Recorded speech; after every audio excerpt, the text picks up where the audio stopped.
السلام عليكم ورحمة الله وبركاته. أسعد الله أوقاتكم بكل خير. اليوم رح نعمل معاكم كب كيك بخليط الكاكاو. طعمه لذيذ جدا مع الكريمة.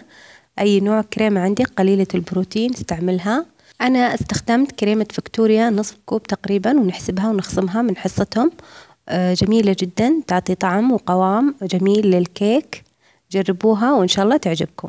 وممكن تستخدمي أي نوع كريمة عندك قليلة البروتين ومتوفرة إذا ما توفرت فيكتوريا. ومكوناتها بسيطة وسهلة جدا: كوبين من الدقيق خليط الكاكاو، ونصف كوب من الماء، ونصف كوب من كريمة فيكتوريا أو أي نوع، وملعقتين سكر، وزيت ثلثين أو حسب الكمية اللي عندك. أولا نبدأ بوضع الماء في إناء كبير مع كريمة فيكتوريا ومع ملعقتين السكر والزيت، ونحركهم جيدا حتى تتجانس في بعض المكونات ويذوب معانا السكر.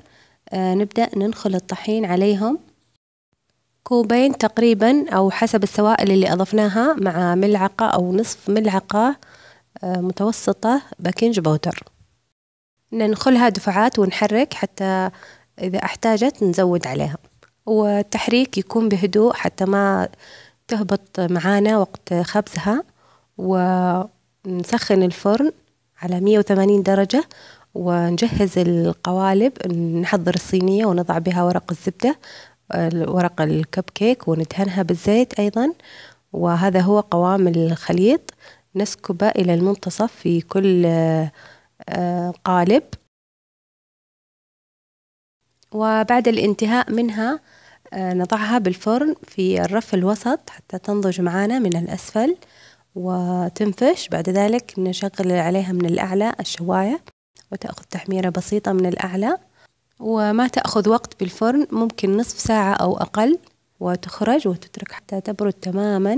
وممكن تزينها حسب الرغبة. والكمية مناسبة، أعطتنا تقريبا 18 كب كيك، تقسم على كذا يوم وتقدم لأولادنا بألف هنا وعافية.